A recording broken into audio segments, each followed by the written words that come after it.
Chinese Gordon and his influence on China. Major General Charles George Gordon was a British Army officer and administrator and known by the following names: Chinese Gordon, Gordon Pasha, Gordon of Khartoum, as well as General Gordon. Gordon saw action in the Crimean War, made his military reputation in China, where he led the ever-victorious army, a force of Chinese soldiers commanded by European officers, and was instrumental in putting down the Taiping Rebellion, in addition to regularly defeating much larger armies through strategy and superior tactics employed in the field of battle. His endeavours in China earned him the nickname of Chinese Gordon, and he was honoured by both the Chinese Emperor and the British. For the purposes of this video, I will concentrate mainly on Gordon's achievements in China and not on his heroics in the Crimean War and later in the Sudan, which ultimately cost him his life while attempting to save the city of Khartoum and its residents from being overthrown by self-proclaimed Mahdi Ahmad.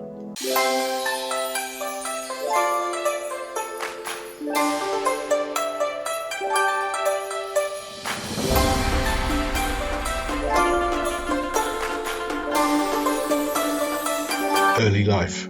The son of a British Army general and the fifth generation of his family to serve in the military, throughout his childhood it was never a consideration that he would not serve his country. All his brothers also enlisted in the army as officers. Growing up in various locations throughout the United Kingdom as his father moved from post to post, Gordon was educated at the prestigious Taunton School before attending the Royal Military Academy in Woolwich. His disregard for following the rules meant his graduation was held back for 2 years as a punishment. This trait would later haunt him when enlisted as a junior officer in the Royal Engineers, when disregarding orders he felt were wrong or unjust. While his personality led to the men under his command following his instincts for survival in battle. After serving in the Crimea, most notably at the Battle of Sevastopol, Gordon's next notable assignment was his arrival in China. After a period of what Gordon described as boring garrison duties in Chatham in the English county of Kent, and frequent letters to the War Office requesting he be sent anywhere in the world where he could see some action, Gordon volunteered to serve in China during the Second Opium War. On his arrival in Hong Kong in 1860, he was disappointed to learn he was too late for the fighting. However, on hearing of the unrest caused in the Taiping Rebellion before he set out for China, Gordon viewed the followers of the Taiping leader, Hong Xiuquan, as somewhat eccentric Christians. After a stop in Shanghai, Gordon visited the countryside of rural China and was appalled at the atrocities committed by the rebellion's followers towards the Chinese peasantry, and he wrote to his family of his wish to smash this cruel army that killed without mercy. Gordon was present in Tianjin when the capture of Peking took place and the subsequent destruction of the original Summer Palace. While agreeing with Lord Elgin that the reprisal was in order, he disagreed and felt that the burning and looting of the Summer Palace was an act of vandalism. Gordon then transferred to Shanghai as part of the joint British and French force to protect the European concessions from the threat of the rebel Taiping Army. After successful campaigns in the early 1850s in the provinces of Guangxi, Hunan and Hubei, followed by the capture of the city of Nanjing in 1853, the further advances of the rebel army had almost come to a halt. However, the gradual, if slow, advance eastwards towards Shanghai was enough to alarm the Europeans living in that city. A militia of Europeans and Asians was formed to defend the city from possible attack and placed under the command of American Frederick Townsend Ward. The British military delegation arrived just in time and cleared the rebels in cooperation with Ward from the position they held just 30 miles or 48 kilometers from Shanghai. Gordon was attached to this unit as an engineering officer, and the areas to the northwest of Shanghai were cleared of rebel forces by the end of 1862. Ward was killed in the Battle of Clichy, and his successor, Another American, H.A. Burgevine, was not liked by the authorities of Imperial China. Burgevine was described as being of unsavory character and known for his greed and alcoholism. Moreover, Burgevine made no effort to hide his racism, and his relationship with the Chinese was very difficult at the best of times. Li Hongzheng, the governor of Jiangsu province, requested a British officer be appointed to command, replacing the unpopular Burgevine. Major Charles Gordon was selected after his promotion to that rank in December 1862. Given Burgevine's alcoholism, open corruption, and a tendency to engage in acts of mindless violence when intoxicated, the Chinese wanted a man of good temper, of clean hands, and a steady economist as his replacement. Gordon was chosen, with Li being immediately impressed with Gordon, writing, "It is a direct blessing from heaven, the coming of this British Gordon. He is superior in manner and bearing of any of the foreigners whom I've come into contact with, and does not show outwardly that conceit that makes most of them repugnant in my sight. What an elixir for a heavy heart to see this splendid Englishman fight. If there's anything that I admire nearly as much as the superb scholarship of Zhang Guofan, it is the military qualities of this fine officer. He is a glorious fellow. With his many faults, his pride, his temper, and his never-ending demand for money, but he is a noble man, and in spite of all I have said to him or about him, I will ever think most highly of him. He is an honest man, but difficult to get on with." That difficulty was connected to Gordon's honesty and being incorruptible. Unlike many Chinese officers at that time, Gordon did not steal the money intended to pay his men. In fact, he paid them in full. Gordon's insistence on his men being fully paid and on time meant he was continually pressing the imperial government for money, something that irritated his Chinese superiors, who did not understand why Gordon did not let his men loot and plunder as compensation for their wages. Command of the ever-victorious army. Gordon took command of the ever-victorious army in March 1863, and without waiting, he led his new army to relieve Jiangsu, 40 miles or 62 kilometers to the northwest of Shanghai. Gordon quickly earned the respect of the soldiers under his command while treating any prisoners of war well. Many of those under his command were former Taiping soldiers who chose to enlist in the ever-victorious army. Unlike Ward and Burgevine, Gordon realized the network of rivers and canals were not obstacles blocking their advance, but could be used as arteries to advance his men and supplies when required.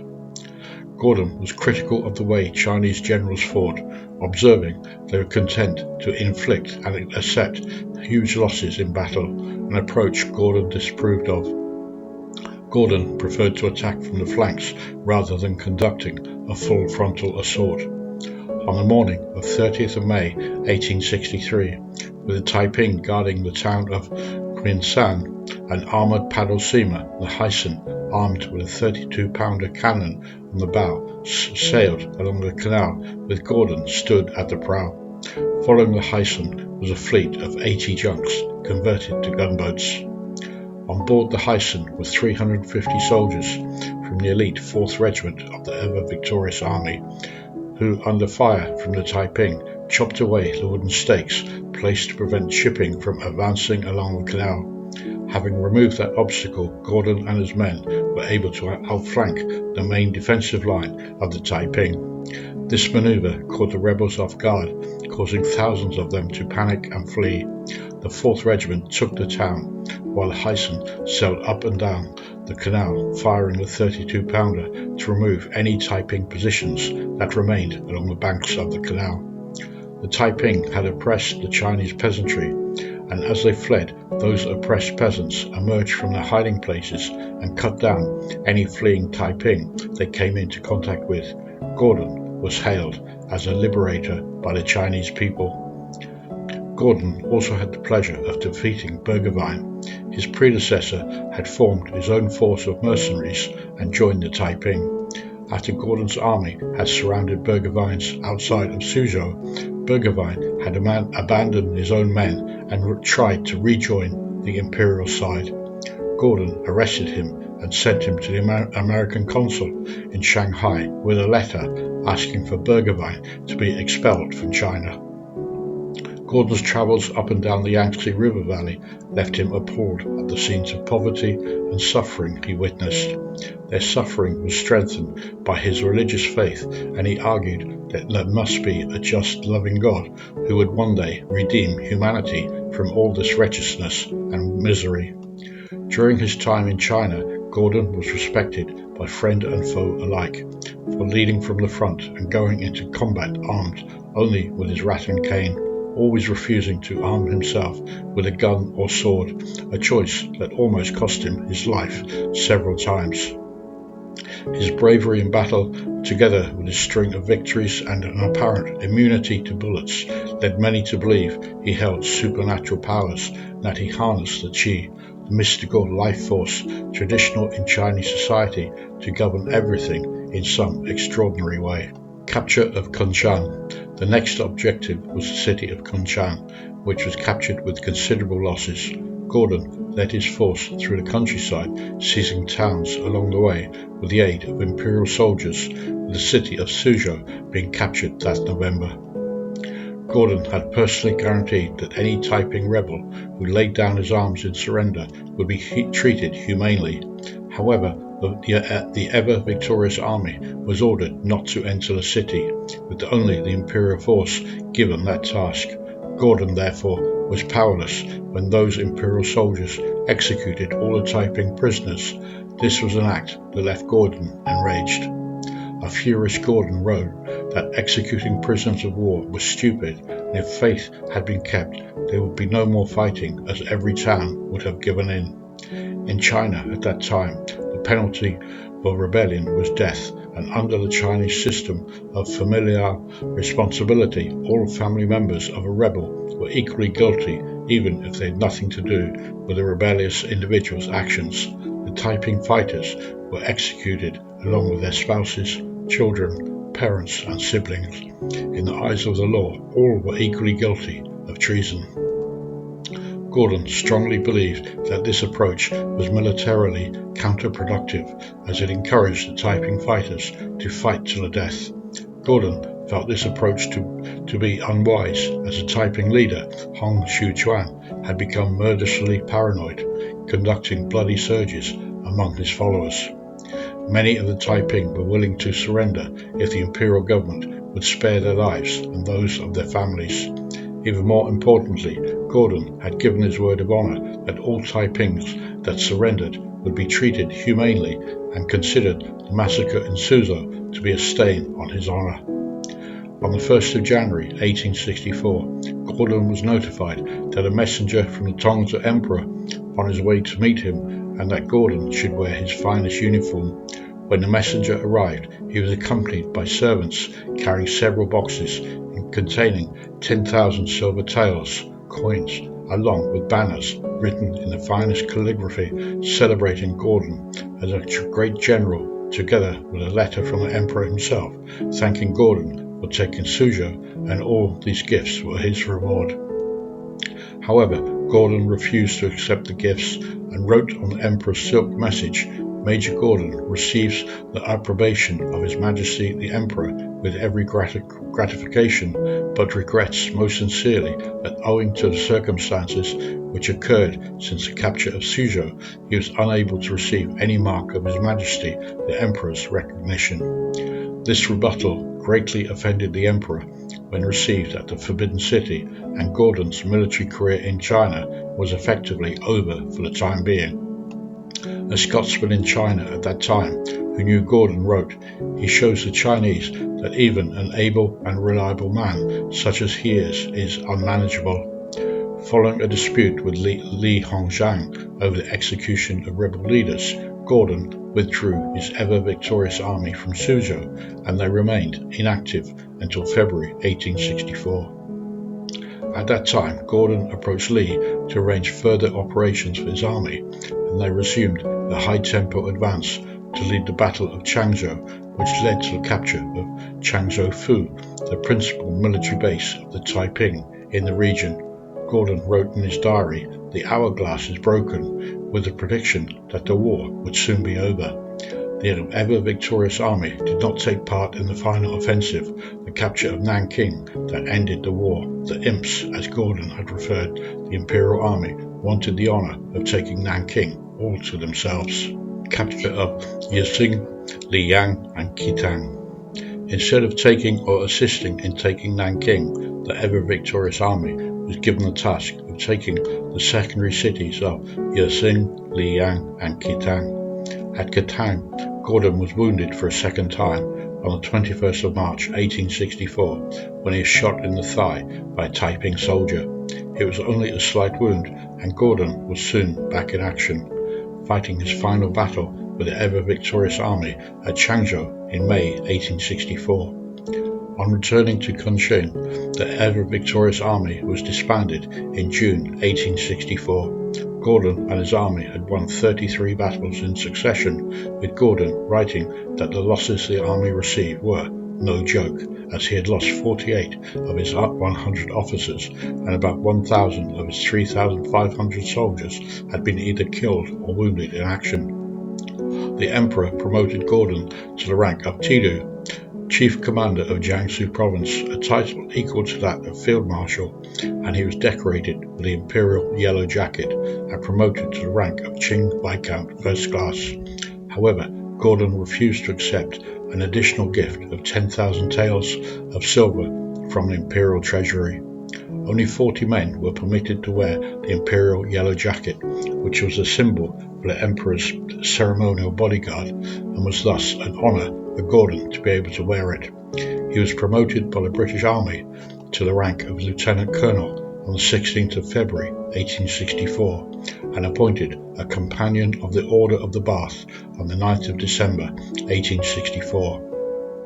Traders in Shanghai offered Gordon huge sums of money as thanks for his work in commanding the ever-victorious army, but Gordon declined all offers of financial gain, writing, "I know I shall leave China as poor as I entered it, but with knowledge that through my weak instrumentality upwards of 80 to 100,000 lives have been spared. I want no further satisfaction than this." The British journalist Mark Urban wrote, "People saw a brave man who acted with humanity in an otherwise ghastly conflict, standing out from the other mercenaries, adventurers and cutthroats in wanting almost nothing for himself." In August 1864, in the British newspaper The Times, Gordon was described as "the part of the soldier of fortune is in these days very difficult to play with honour, but if ever the actions of a soldier fighting in foreign service ought to be viewed with indulgence and even with admiration, this exceptional tribute is due to Colonel Gordon." The Taiping Rebellion gained lots of media attention in the West, and Gordon's command of the ever-victorious army received lots of coverage from British newspapers. Gordon, for his heroics, also gained the popular nickname of Chinese Gordon. That brings us to the end of this video and the heroic story of Charles George Gordon and his part in quelling the Taiping Rebellion, commanding the ever-victorious army. If you've enjoyed watching and it's shown you a little detail of life and events here in China, then your subscribing to my channel would mean a lot to me. Thank you for watching. Make sure you click on the link to the next video, and until the next time, goodbye for now.